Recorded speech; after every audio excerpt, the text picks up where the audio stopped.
Quelque part dans les Hautes-Landes et les côtes rocheuses du nord de l'Écosse se dressent des monolithes sculptés couverts de symboles indéchiffrables. Ils sont exposés au vent depuis plus de 1000 ans. Les manuels scolaires vous diront qu'ils ont été laissés derrière eux par un peuple farouche au visage peint mentionné dans les archives romaines, qui a dominé le nord de la Grande-Bretagne pendant des siècles, puis a disparu si complètement que même les chroniqueurs médiévaux ont écrit que les Pictes avaient entièrement disparu et que leur langue était éteinte. Longtemps telle fut l'histoire. Un peuple celte d'origine étrangère oublié de l'histoire. Puis on a extrait de l'ADN ancien des ossements qu'ils ont laissés. Et lorsque les résultats sont arrivés, presque toute cette histoire s'est effondrée. Les Pictes n'ont jamais été ceux qu'on nous avait décrits. Plus inquiétant encore, ils n'ont jamais vraiment disparu. Leur empreinte génétique est toujours présente dans les îles britanniques aujourd'hui. Pour comprendre ce que l'ADN a bouleversé, il faut d'abord comprendre ce qu'il bouleversait. Cela implique de remonter au monde dans lequel les Pictes ont émergé, un monde où les archives historiques étaient devenues véritablement obscures. Le haut Moyen-Âge en Grande-Bretagne n'est pas réputé pour sa clarté. Lorsque les Romains quittèrent les îles britanniques au début du 5e siècle, les documents qui avaient décrit l'archipel pendant près de 4 siècles disparurent presque du jour au lendemain. Et c'est dans le nord de l'Écosse que cette disparition fut la plus marquée. Même à l'apogée de l'Empire, alors que les Romains consignaient des rapports sur tous les recoins de leur monde, les terres situées au-delà du mur d'Adrien puis du mur d'Antonine étaient considérées comme un territoire à part. Un territoire barbare, une contrée inconnue, un lieu où les cartes ne suffisaient plus. C'est dans ce brouillard que les Pictes émergèrent. Le nom apparaît pour la première fois dans des sources romaines à la fin du 3e siècle, appliqué comme une étiquette générale aux peuples vivant au-delà du pouvoir romain dans le nord de la Grande-Bretagne. L'origine latine la plus probable du mot est pictus, qui signifie peintre. Une référence à la pratique de la décoration corporelle que César lui-même avait décrite des siècles auparavant chez les habitants de ces îles. Les peints, les barbares au-delà du mur. Pendant près d'un 500 ans, le récit scolaire sur les Pictes a conservé une forme familière, un peuple celte unique, puissant et mystérieux, bâtisseur d'un royaume qui domina le nord et l'est de l'Écosse pendant des siècles. Un peuple qui a fini par disparaître des archives historiques au cours du 9e siècle, remplacé par les Écossais gaélophones venus d'Irlande, ne laissant derrière lui que des pierres sculptées et une poignée de questions sans réponse. L'aspect le plus durable de cette histoire reste son origine. Au 8e siècle, le moine anglais Bede a consigné une légende qui situait les Pictes dans un lieu bien plus étrange que le nord de la Grande-Bretagne. Selon Bede, les Pictes auraient navigué depuis la Cétie, une région située au nord de la mer Noire, à bord d'une petite flotte de navires de guerre. Emportés par le vent au-delà des frontières de la Grande-Bretagne, ils débarquèrent d'abord en Irlande. Les Irlandais refusèrent de les accueillir. Ils furent donc envoyés dans le nord désert de la Grande-Bretagne où ils fondèrent leur royaume et prirent des épouses irlandaises à condition que la succession se fasse par les femmes. Ce récit d'origine scythe a façonné des siècles de réflexion sur l'identité et l'origine des Pictes. On le retrouve dans la chronique Picte du 10e siècle. Il a été considéré comme une preuve sérieuse par les érudits jusqu'à l'époque moderne. Origine étrangère, langue celtique, un seul peuple, un royaume disparu. Pendant plus de 1000 ans, tel fut le tableau. Le problème, c'est que presque tout fut construit avant que l'on puisse déchiffrer les ossements. Et lorsque l'on y parvint enfin, le récit ne résista pas à l'épreuve des preuves. Le récit de Bede mérite qu'on s'y attarde, car pendant des siècles, il a été ce que les archives historiques offraient de plus proche d'une réponse. Les Pictes, écrivit-il, étaient venus de Scythie à bord de quelques navires de guerre. Déroutés par les vents, ils furent emportés au-delà des frontières de la Bretagne et s'échouèrent sur les côtes septentrionales de l'Irlande. Là, ils demandèrent aux Irlandais la permission de s'installer. Les Irlandais refusèrent, mais leur proposèrent un marché. La grande île à l'est était déserte dans sa partie nord. Ils pourraient y tenter leur chance. C'est ainsi que les Pictes retraversèrent l'océan et fondèrent leur royaume dans le nord de la Grande-Bretagne. N'ayant pas d'épouse, ils retournèrent auprès des Irlandais et leur en demandèrent. Les Irlandais acceptèrent, mais à la seule condition qu'en cas de doute, les rois Pictes soient toujours élus par les femmes. Le moine Gildas du 6e siècle avait raconté une histoire similaire un siècle et demi plus tôt, décrivant les Pictes sortant de leur bateau comme des nuées sombres de verre se tortillant hors d'étroites fissures dans la roche lorsque le soleil se réchauffait. La chronique Picte écrite à la fin du 10e siècle reprenait presque mot pour mot le récit scythe de Bede et l'a intégré à un mythe fondateur que l'Écosse médiévale allait perpétuer pendant des centaines d'années. Puis en 2013, une équipe de chercheurs l'a testé. Ils ont extrait de l'ADN ancien d'individus exhumés de sites funéraires Pictes à Fife et à Easter Ross, deux régions situées au cœur même du territoire historique du pouvoir Picte. Ils ont séquencé les génomes, puis ils ont comparé les résultats avec ceux d'autres Britanniques de l'âge du fer, avec ceux des populations du début du Moyen Âge à travers les îles britanniques, et avec ceux des habitants actuels des mêmes régions du nord-est de l'Écosse. Les conclusions étaient sans équivoque. Les génomes Pictes s'inscrivaient pleinement dans le patrimoine génétique britannique de l'âge du fer. Aucun signal Scythe n'a été relevé. Aucune migration depuis la mer Noire n'a été constatée. Aucune population fondatrice n'était originaire de l'est des Carpates. Grâce à des méthodes basées sur la fréquence des allèles et les haplotypes, les chercheurs ont intégré les individus Pictes au sein du même paysage génétique que le reste de la Grande-Bretagne de l'âge du fer. Ils ont ainsi mis en évidence des affinités biologiques régionales évidentes avec les populations qui vivaient dans ces mêmes régions depuis des millénaires, bien avant que le nom de Picte n'apparaisse dans le moindre document. L'histoire des origines Scythe s'est complètement effondrée. Les Pictes n'étaient venus de nulle part. Ils avaient toujours été là. Mais cette découverte soulevait une question plus étrange encore. Si les Pictes n'étaient pas étrangers et s'ils ne se distinguaient même pas génétiquement de la population de l'âge du fer en Grande-Bretagne, qu'est-ce qui les définissait alors comme Pictes? Les ossements indiquaient qu'ils étaient autochtones. Les ossements indiquaient qu'ils s'inscrivaient dans la continuité des populations ayant habité le Nord depuis longtemps. Les ossements indiquaient que le récit de la migration était un mythe, ce qui signifiait que la réponse à la question de la véritable identité des Pictes devait se trouver ailleurs. La réponse, lorsqu'elle est arrivée, n'était pas biologique.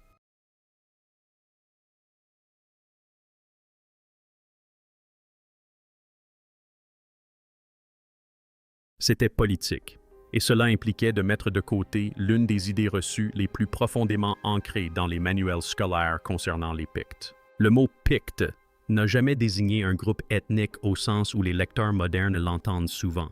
Il ne s'agissait pas d'une tribu au sens strict. Il ne s'agissait pas d'un peuple unique partageant une même lignée et une même origine. C'était un nom imposé en grande partie de l'extérieur à un ensemble de tribus septentrionales établies de longue date et vivant par hasard dans la même direction générale. Les historiens modernes ont un terme pour désigner l'erreur commise par les récits anciens, le sophisme ethnique. Il s'agit de supposer qu'un nom dans un document romain désigne une communauté ethnique clairement définie. Dans le cas des Pictes, cette supposition s'effondre presque immédiatement après examen. Le terme apparaît pour la première fois dans des sources romaines à la fin du IIIe siècle, appliqué comme une étiquette générale aux différents peuples vivant au-delà du pouvoir romain dans le nord de la Grande-Bretagne. Les Romains ne décrivaient pas une nouvelle nation. Ils renommaient les mêmes tribus de l'âge du fer que leurs prédécesseurs avaient déjà répertoriées en détail. Tacite et Ptolémée, écrivant au 1er et 2e siècle, avaient dressé une longue liste de peuples distincts du Nord. Les Calédoniens, les Vacomages, les Taexos, les Verturions, les Vénitiens. À la fin du 3e siècle, les auteurs romains les avaient tous regroupés dans une seule catégorie commode d'outsiders, les Pictes. Les Pictes.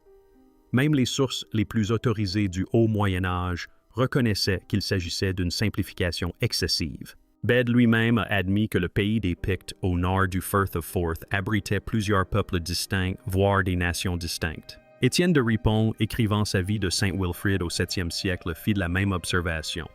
Il n'existait pas un peuple Picte homogène, mais de nombreux peuples. Une appellation existait, et les données génétiques le confirment. L'étude de 2013 et les travaux plus vastes qui ont suivi ont confirmé ce à quoi on pouvait s'attendre si les Pictes avaient toujours été la population autochtone du Nord, une continuité avec les anciens Britanniques de l'âge du fer. Des affinités biologiques régionales existent avec une région Picte, ressemblant davantage aux habitants de l'âge du fer de cette région qu'à ceux d'une autre région Picte située à l'autre bout du pays. Il n'existe pas de lignée fondatrice unique, ni de source génétique unifiée. L'ADN confirme ce que les historiens les plus consciencieux soupçonnaient déjà. Il n'y avait pas de race Picte, il n'y a pas eu de migration Picte. Il s'agissait d'un ensemble de tribus britanniques du Nord établies de longue date qui, à un moment précis du début du Moyen Âge, ont été regroupées sous un nom venu de l'extérieur de leur monde. Ce qui nous amène à la question qui bouleverse tout. Si l'identité Picte n'était pas un héritage biologique, alors elle devait être autre chose. Quelque chose de construit, quelque chose d'édifié, quelque chose de promu. Et c'est la question de savoir qui l'a construite et pourquoi qui donne à l'histoire un tournant décisif. Le royaume qui a réalisé la construction s'appelait Fortriu.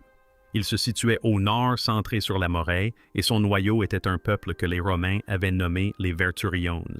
Le nom latin provient probablement d'une racine brittonique signifiant forteresse, ce qui ferait des Verturiones le peuple de la forteresse. Ils apparaissent pour la première fois dans des écrits romains au IVe siècle. Au VIe siècle, leurs rois étendaient déjà leur pouvoir sur tout le nord de la Grande-Bretagne. Les premiers témoignages sont fragmentaires mais frappants. À la fin du VIe siècle, Saint Columba remonta le Great Glen jusqu'à la cour du roi Bride, fils de Maelchon près de la rivière Ness. Bede décrivit plus tard Bride comme un roi très puissant. Adamnan, dans sa biographie de Columba, mentionne la présence du roi des Orcades à la cour de Bride. Un détail en apparence anodin, mais d'une importance capitale. Cela signifie qu'à la fin du VIe siècle, le roi de ce royaume picte du Nord régnait déjà sur les îles. L'hégémonie picte n'était pas un phénomène tardif. Elle était déjà en cours. Un siècle plus tard, sa consolidation devint indéniable. Bride, fils de Beli, régnant à partir des années 670, est le premier roi explicitement nommé dans les sources comme roi de Fortriu. En 685, lors de la bataille de Dun-Nectaine, il brisa la puissance northumbrienne dans le nord de la Grande-Bretagne, tua le roi northumbrien Ecgfrith et repoussa la frontière sud de l'autorité picte jusqu'au Firth of Forth. Au 8e siècle, Oengus, fils de Fergus, avait poussé le projet plus loin. Il soumit le royaume gaélique de Dalriata à la domination picte à l'ouest. Il pilla la Northumbrie. Il combattit les Bretons de Strathclyde. Il étendit la puissance picte d'une côte à l'autre du nord de la Grande-Bretagne. C'est dans ce contexte que s'est forgée l'identité picte. Une dynastie en voie de consolidation a besoin d'une identité unificatrice.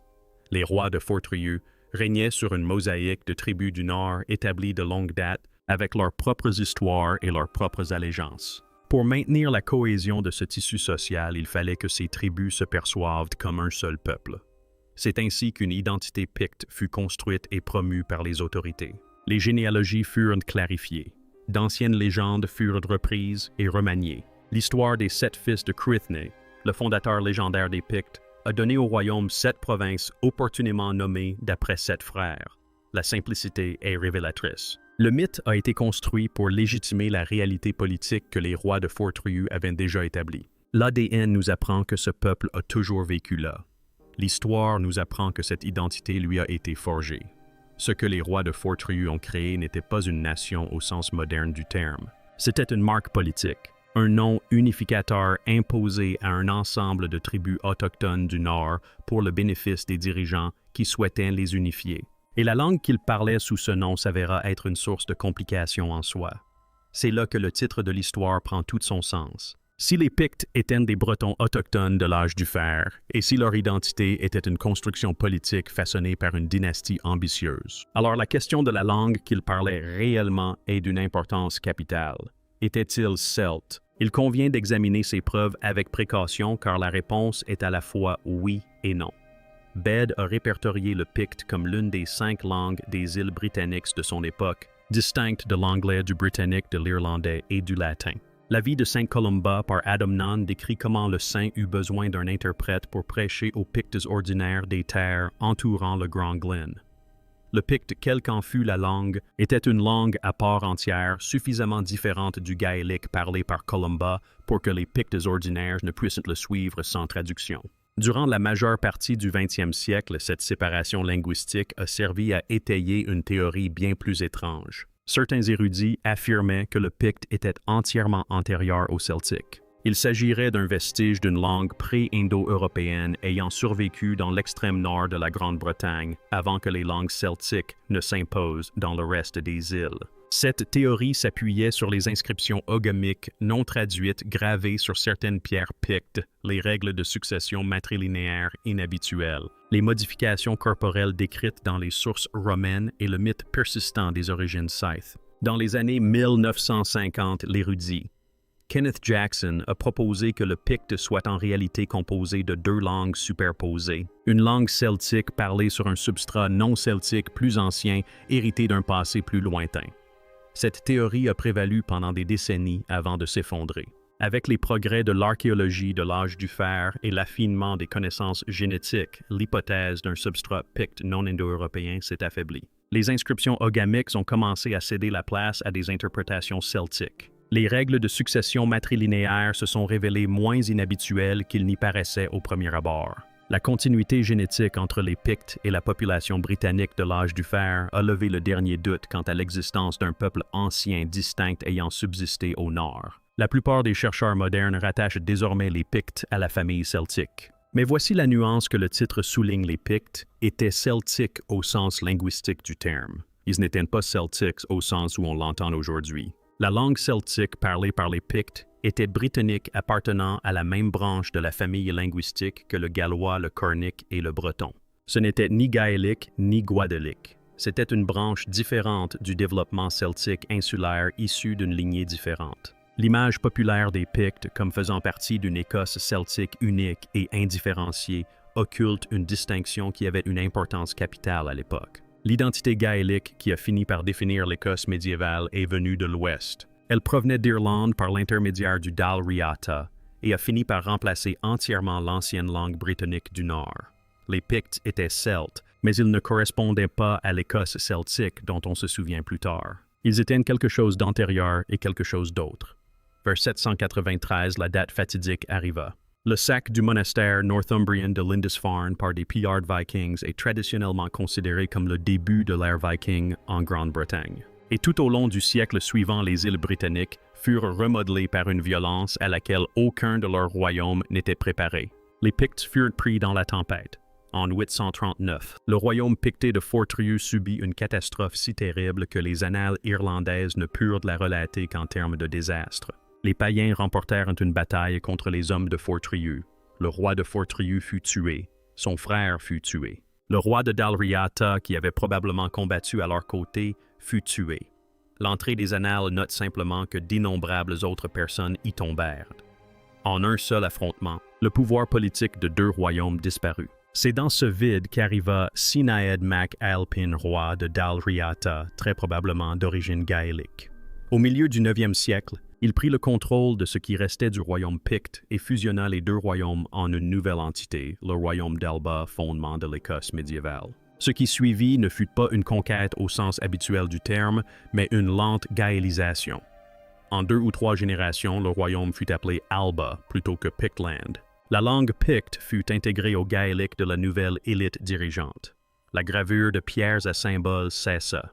Les anciennes généalogies royales furent réécrites pour s'intégrer à la nouvelle dynastie gaélique. Au 12e siècle, le chroniqueur anglais Henry de Huntingdon pouvait écrire que les Pictes avaient entièrement disparu et que leur langue s'était éteinte, et que les anciens récits à leur sujet semblaient désormais presque fabuleux. C'est là que s'arrêtait toujours le récit classique, la disparition, les disparus, le mystère. Et c'est là que les preuves ADN modernes apportent leur correction la plus discrète et la plus troublante. L'étude génomique de 2013 et les travaux plus vastes qui ont suivi ont révélé que la signature génétique portée par les individus Pictes de Fife et d'Easter Ross est toujours présente aujourd'hui dans les populations modernes de ces mêmes régions. Elle n'a pas bougé, elle n'a pas été déplacée, elle n'a pas été remplacée par une population gaélique déferlant de l'Ouest. Les peuples qui vivaient là à l'âge du fer en Grande-Bretagne étaient toujours présents au début du Moyen Âge en Pictie. Ils étaient toujours présents dans le royaume d'Alba. Et ils y sont encore aujourd'hui. Ce qui a disparu, c'est le nom, le royaume, la langue, l'identité politique que les rois de Fortriu avaient forgé 3 siècles plus tôt. Les corps qui portaient en l'ADN sont restés là où ils avaient toujours été. Ils se sont mariés au sein du nouvel ordre gaélique. Ils ont transmis leur héritage de génération en génération. Les Pictes qui vivent aujourd'hui en Écosse ne sont pas une métaphore. Il s'agit du même peuple dans les mêmes vallées, sur les mêmes côtes. Les Pictes n'ont jamais été ceux que les manuels scolaires décrivent. Il ne s'agissait pas de Scythes Vénus d'au-delà de la mer Noire. Il ne s'agissait pas d'un peuple ethnique unique partageant une même ascendance et une même origine. Il ne s'agissait pas d'une migration celtique étrangère échouée sur les côtes septentrionales de la Grande-Bretagne. Ils étaient les habitants de longue date du Nord, auxquels les Romains donnèrent un nom qu'ils organisèrent en une identité politique sous l'impulsion des rois ambitieux de Fortriu et qu'ils absorbèrent dans l'Écosse gaélique par le chaos de l'époque viking. Les chroniqueurs qui ont écrit sur leur disparition avaient besoin d'une fin à leur récit. L'ADN révèle la vérité que les documents ne pouvaient pas exprimer. Les ossements des sépultures pictes partagent leur signature génétique avec les populations qui cultivent aujourd'hui ces mêmes champs. Le véritable mystère des Pictes ne réside pas dans leur destination, mais dans la façon dont un peuple qui n'a jamais réellement quitté la région a pu être perçu comme un peuple disparu.